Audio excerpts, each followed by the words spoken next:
안녕하십니까 성도 여러분. 지난 한 주간 잘 지내셨습니까? 사랑합니다. 축복합니다.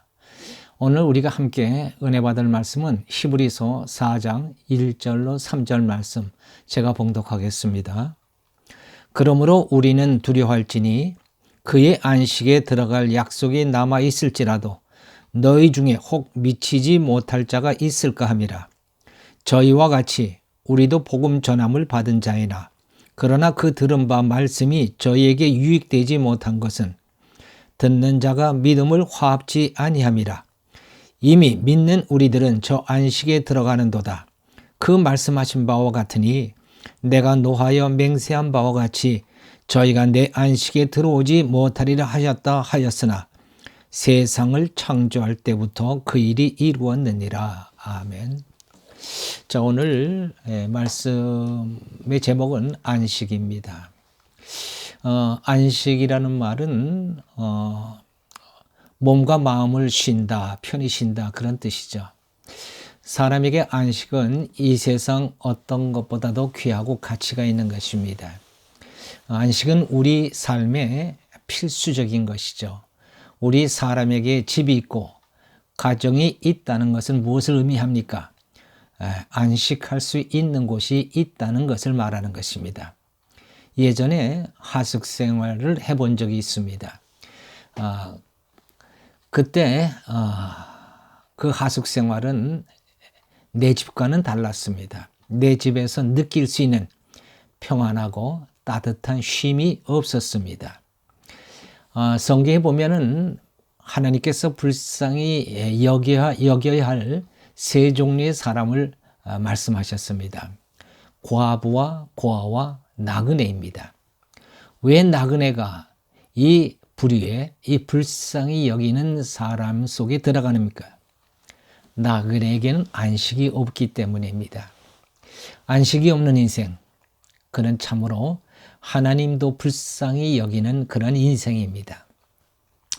거리에는 노숙자들이 있습니다. 노숙자는 편히 쉴 집과 가정이 없는 사람들이죠. 안식을 잃어버린 사람들입니다. 정말 불쌍한 사람들입니다. 그러나 거리의 노숙자만 불쌍합니까? 집과 가정이 있어도 안식을 누리지 못하고 안식을 상실하고 살아가는 사람들은 없습니까?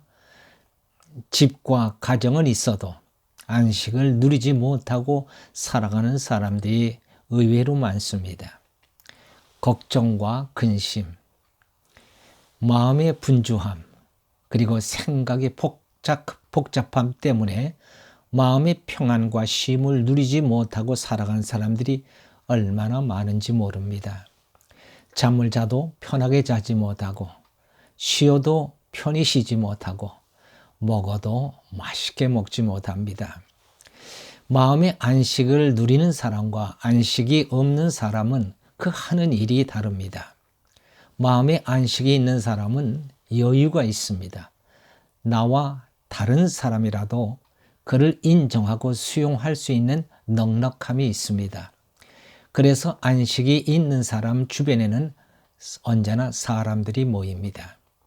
그러나 안식이 없는 사람은 어떻습니까? 항상 쫓기는 마음입니다.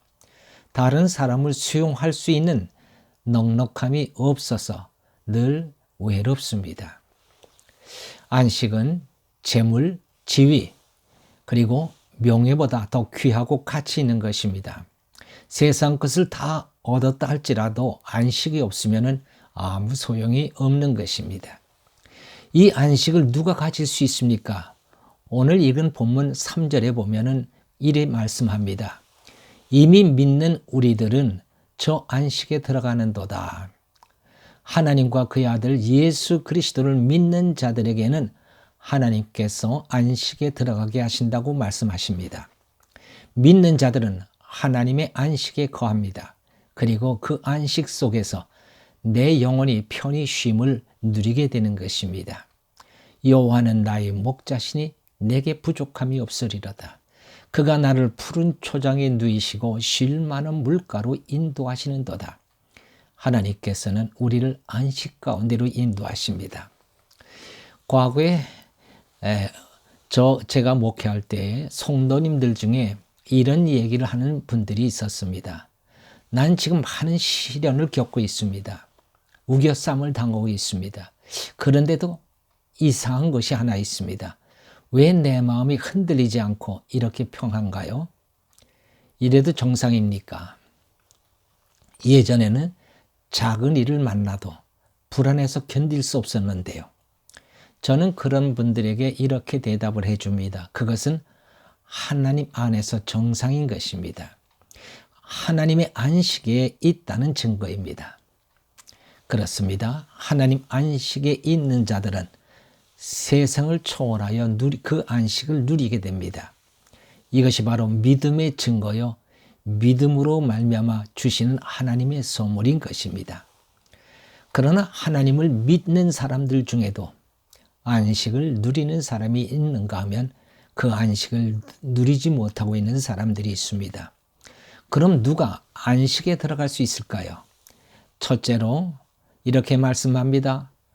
7절에서 하나님의 말씀을 들을 때에 마음을 강팍하게 하지 말라고 말씀합니다. 하나님 말씀 안에 안식이 있습니다. 말씀을 마음으로 받으면 우리 안에 안식이 들어옵니다.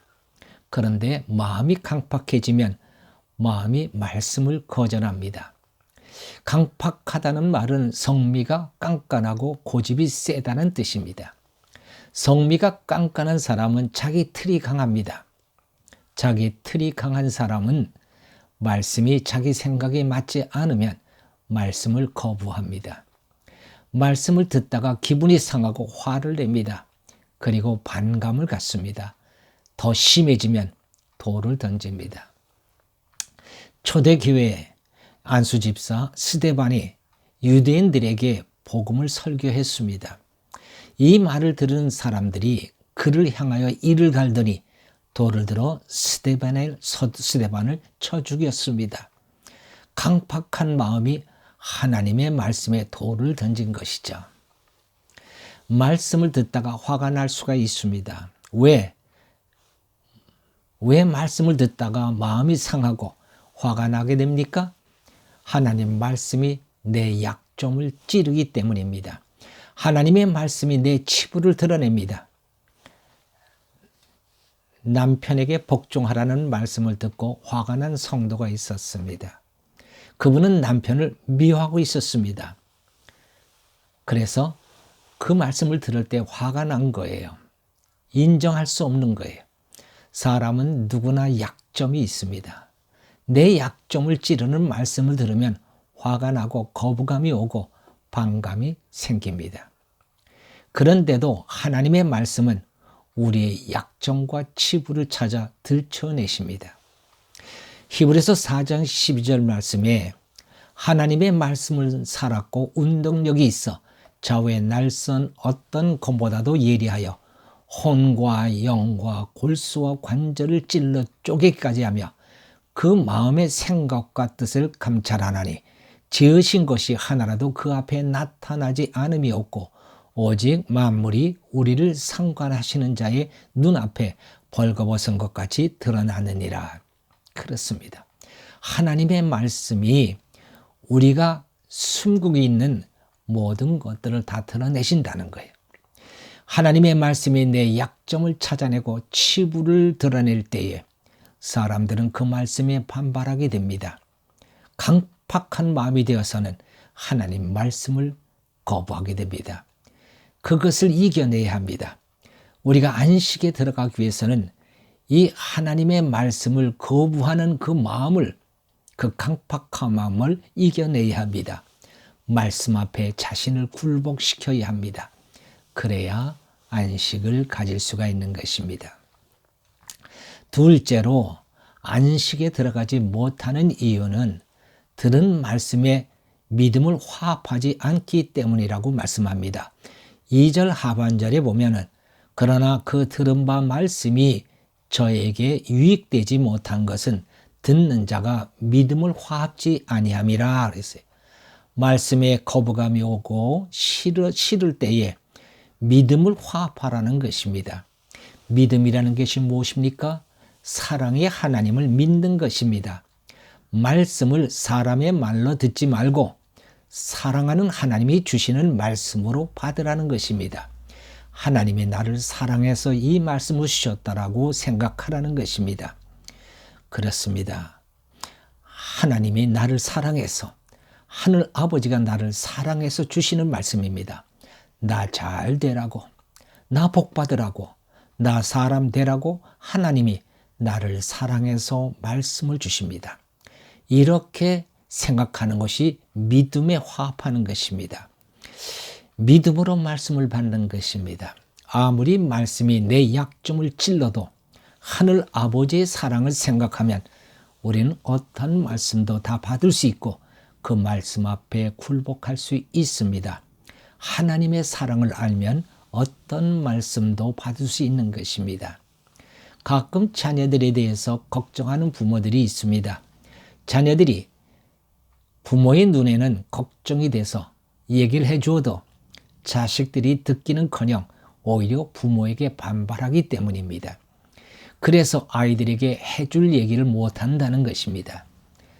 자, 그러면은 하나님은 하나님의 자녀인 우리에게 어떻게 하십니까? 하나님도 우리들처럼 말씀을 안 하시고 걱정만 하고 있습니까? 아닙니다. 하나님은 말씀하십니다. 우리의 잘못을 말씀하시고 우리가 고칠 것을 말씀해 주십니다. 여러분, 그러나 당장은 그 말씀을 받지 못한다 할지라도 언젠가 자녀들이 부모의 말을 이해하고 그리고 그 말씀이, 부모의 말씀이 자기의 유익이 된다는 사실을 깨닫는 그러한 때가 오게 될 것입니다. 세 번째로, 말씀이 내 안에 들어와 안식이 되려면 말씀을 순종해야 합니다. 6절에 보면 복음을 전함을 먼저 받은 자들은 순종치 아니함을 인하여 들어가지 못하였다라고 말씀합니다. 말씀에 순종하지 아니하면 안식에 들어가지 못한다는 것입니다. 말씀에 순종해야 안식에 들어갈 수 있습니다. 말씀을 받았어도 순종치 아니하면 안식에 거할 수가 없습니다. 강팍이라고 하는 뜻은 고집이 세다 하는 뜻입니다. 말씀을 받았어도 내 고집을 부리면은 결코 안식 가운데 들어갈 수가 없다는 것입니다. 어떤 사람이 내 이웃을 사랑하라는 말씀을 받았습니다. 그에게는 미워하는 이웃이 생각이 났습니다. 그래서 그는 말씀에 순종하기 위해서 전을 만들어 가지고 그 이웃을 찾아갔습니다. 그런데 그 이웃이 거들떠보지도 않았습니다. 속이 뒤집혀졌습니다. 다시는 상종 않으리라 하고 마음에 다짐을 했습니다. 그런데 그 후에 또 70번에 7번이라도 용서하라는 주님의 말씀을 받았습니다. 다시 마음을 고쳤습니다. 그리고는 이번에는 케이크를 사가지고 그를 찾아갔습니다. 그의 태도는 여전히 몰상식했습니다. 이 사람은 분이 머리끝까지 찼습니다. 내가 다시 그를 상종하며 사람이 아니다. 그런 생각을 했습니다. 그 후에 또 1만 달란트 빚진 자의 말씀을 들었습니다. 그리고는 그가 크게 깨달았습니다. 내가 하나님 앞에 1만 가지 죄를 용서받은 자구나. 그런데도 나를 불쾌하게 했다고 내가 이웃을 정죄하다니 내 죄가 너무 크다는 사실을 깨닫게 되었습니다. 그는 다시 이웃을 찾아가 자기 죄를 용서해 달라고 빌었습니다. 그 이웃은 여전히 쌀쌀 맞았습니다. 그런데 이 사람의 마음이 이상합니다. 조금도 불쾌하지 않았습니다. 하나님의 은혜가 그의 마음속에 가득히 채워짐을 느꼈습니다. 그에게 하나님의 안식이 들어온 것이죠. 하나님은 이 땅에서도 우리에게 안식을 허락하셨습니다. 그리고 안식에 들어가라고 말씀하십니다. 세상의 모든 것을 다 가지고 있어도 안식이 없는 사람은 이 세상의 노숙자여 불쌍한 인생입니다. 안식에 들어가십시오. 그리고 안식에 거하는 자가 되십시오. 안식을 가지고 이 생을 살아가십시오. 그리하면 우리의 인생은 더욱 행복한 삶이 될 것입니다. 기도하십시다. 할렐루야. 하나님 아버지 감사합니다. 참으로 복잡한 삶 속에서 우리가 살아가다 보면은 너무나도 힘들고 그리고 너무나도 분주한 그런 삶을 살아가게 됩니다. 우리 마음도 평안을 잃고 안식을 잃어버리고 살 때가 얼마나 많은지 모릅니다. 하나님, 그럼에도 불구하고 하나님은 우리에게 세상이 줄 수 없는 또 세상을 초월해서 누릴 수 있는 안식을 우리에게 허락하신 줄 믿사오니 주여 저희들 모두가 다 하나님의 주시는 안식 가운데 들어가 그 안식을 누리며 살아갈 수 있는 저희들 모두가 되게 인도해 주시옵소서. 하나님의 말씀 안에 안식이 있는 줄 믿습니다. 하나님의 말씀을 들을 때에 우리가 그 말씀을 아멘으로 받을 수 있는 자들 되게 하소서. 설령 내 마음에 들지 않는 말씀이 있다 할지라도 나를 주님의 말씀 앞에 굴복시키는 자가 되게 도와주시옵소서. 뿐만 아니라 이 말씀이 다 나를 위해서 주신 사랑의 하나님의 말씀이라는 사실을 알고 그 말씀을 감사함으로 받고 그리고 그 말씀에 순종함으로 말미암아 하나님이 주시는 귀한 안식을 누리는 주의 백성들이 되게 하여 주옵소서. 감사하고 우리 주 예수 그리스도의 이름으로 기도하옵나이다. 아멘.